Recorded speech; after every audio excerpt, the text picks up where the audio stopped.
चलो बच्चों, हम बात करते हैं ऊष्मा।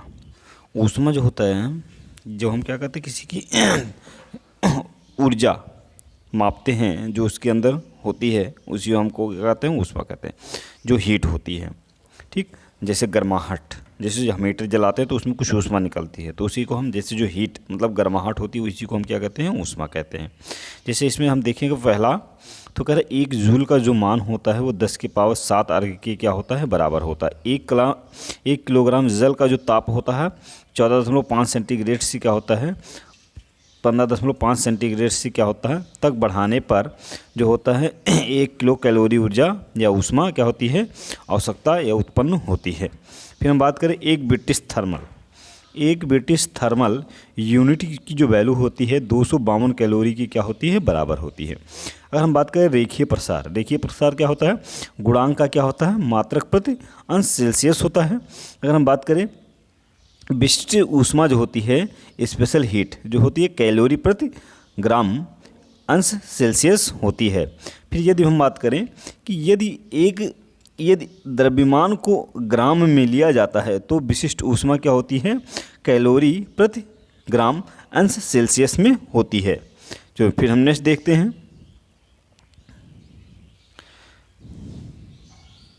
तो अगर हम नेक्स्ट देखें तो देखो एसआई पद्धति में जो होती है जल की विशिष्ट ऊष्मा होती है 4.2 × 10⁻³ जूल प्रति किलोग्राम अंश सेल्सियस होती है।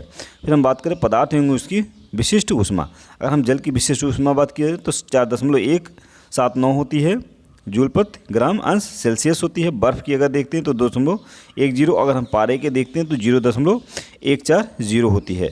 फिर हम नेक्स्ट देखते हैं हवा का। अगर हम हवा का विशिष्ट ऊष्मा देखें तो हवा का विशिष्ट ऊष्मा कितना होता है, 1.01 होता है। अगर एल्यूमिनियम का देखें तो हमारा होता है 0.902 होता है। अगर तांबे का विशिष्ट ऊष्मा देखा जाए तो 0.385 होता है। अगर लोहे का विशिष्ट ऊष्मा देखा जाए तो 0.450 होता है। अगर नमक का विशिष्ट ऊष्मा देखा जाए तो यहाँ से होगा 0.864 होता है। अगर सोने का विशिष्ट ऊष्मा देखा जाए तो 0.129 होता है।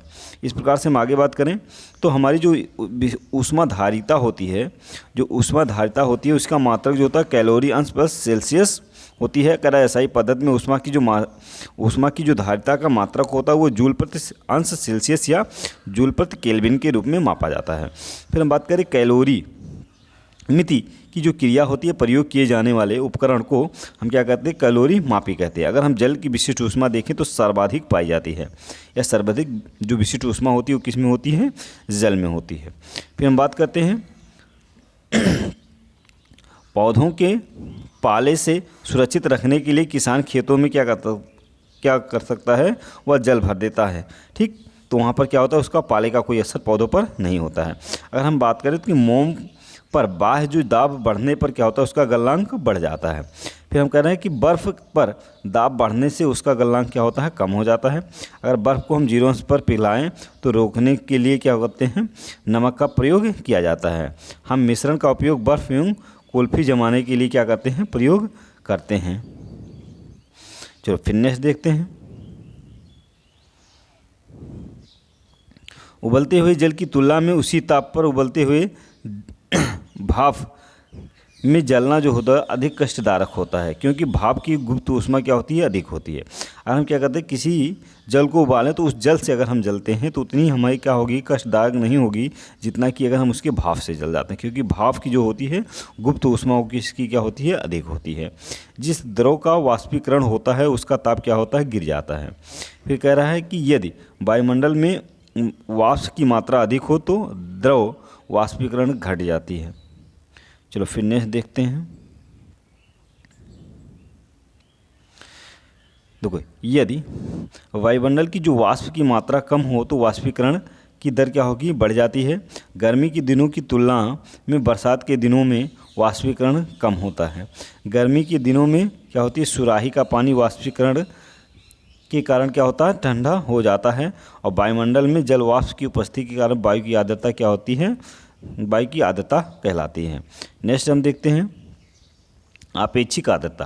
अगर हम आपेक्षिक आर्द्रता की बात करें तो आपेक्षिक आर्द्रता क्या होती है, प्रतिशत में व्यक्त की जाती है।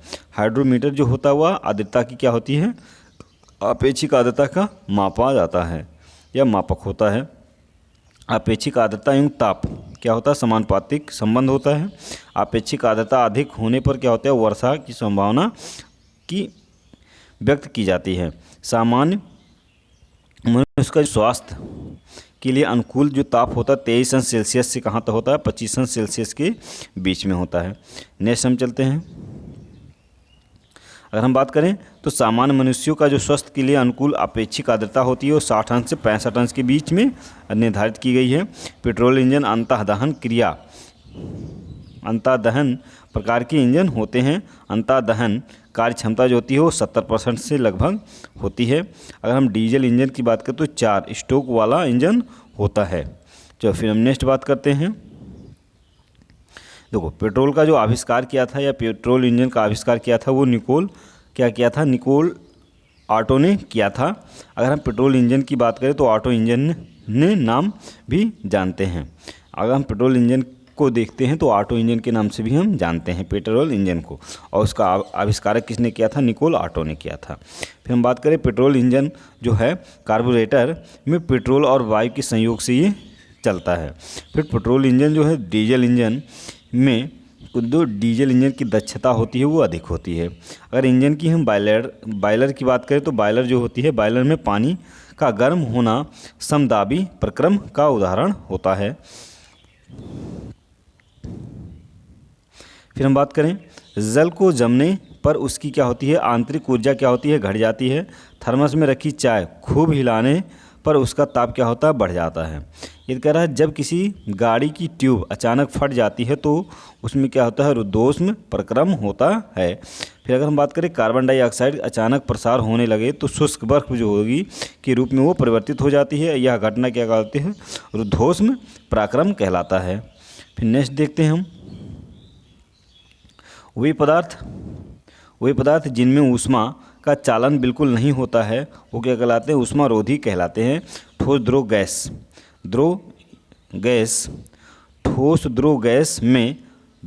गैस में ऊष्मा का संचरण क्या होता है, संवहन द्वारा होता है।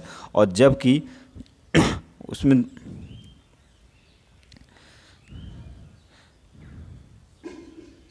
द्रव और गैस में संवहन द्वारा होता है, और जबकि आपका जो होता है ठोस में वहाँ संचरण द्वारा होता है। जो फिर नेक्स्ट देखते हैं हम।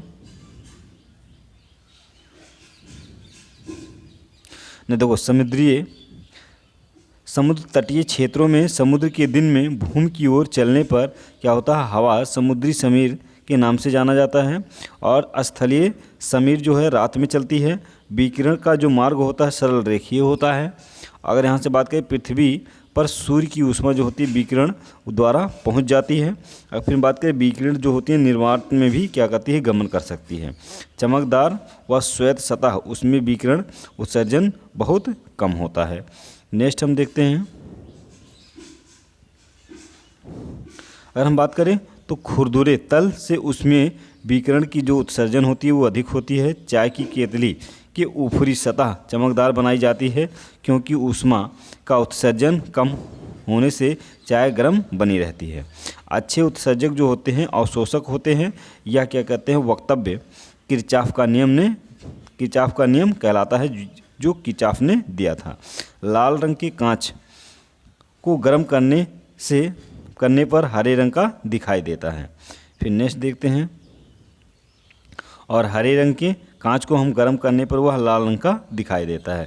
ताप का मापक्रम मापने के लिए पिघलते हुए बर्फ़ के ताप को क्या कहते हैं, हम हिमनांक कहते हैं। सेल्सियस पैमाने पर आविष्कार सेल्सियस ने स्वीडिश वैज्ञानिक ने किया था। नेक्स्ट हम देखते हैं। अगर यहाँ से हम बात करें तो सेल्सियस पैमाने पर जो हिमांक होता है 0 सेल्सियस ताप पर होता है। अगर हम सेल्सियस पैमाने पर बात करें क्वथनांक जो होता है बिंदु वो 100 सेल्सियस पर होता है। अगर फ़ारेनहाइट पैमाने पर हम बात करें जो हिमांक होता है वो 32 फ़ारेनहाइट पे होता है। सेल्सियस पैमाने पर जो हिमांक एवं क्वथनांक के बीच की जो बिंदु होती है वो 100 के बराबर विभाजन के बराबर होती है, जिनमें एक विभाजन क्या होता है 1 डिग्री सेल्सियस कहलाता है। केल्विन पैमाने पर अगर हम बात करें तो जो भाप होती है 373 केल्विन बिंदु पर होती है। नेक्स्ट हम देखते हैं। अगर हम केल्विन पैमाने पर देखें तो 0 अंश केल्विन की जो वैल्यू होती है परम शून्य कहलाते हैं। फिर हम बात करें प्लेटिनम जो तापमापी होते हैं -200 अंश सेल्सियस से 1200 अंश सेल्सियस तक का ताप मापा जा सकता है। और तापयुग्म जो तापमापी होता है -200 अंश सेल्सियस से 1600 अंश सेल्सियस तक मापा जा सकता है। ऐसे तापमापी जो बहुत उच्च ताप का मापन करते हैं, उपयोग करते हैं, तो उनका क्या किया जाता है, लाए जाते हैं, तो उनका क्या कहलाता है, उच्च तापमापी कहलाते हैं। नेक्स्ट देखते हैं, देखो पूर्ण जो विकिरण होता है उच्च ताप द्वारा ताप मापने का जो न्यूनतम सीमा होती है वो 800 अंश सेल्सियस होती है। अदृश्य तंतु उत्ताप मापी से क्या कहते हैं, ताप मापने के लिए उच्च ताप जो होती है वो आपकी कितनी होती है, 2700 अंश सेल्सियस होती है। आशा करते होंगे वीडियो पसंद आएगी। वीडियो पसंद आएगी लाइक शेयर एंड सब्सक्राइब कीजिए, औरों को भी सब्सक्राइब कराइए। हमारे टेलीग्राम चैनल RKVK क्लासेस से जुड़ना ना भूलिए। सभी वीडियो की PDF उस पर आपको प्रोवाइड की जाती है। धन्यवाद।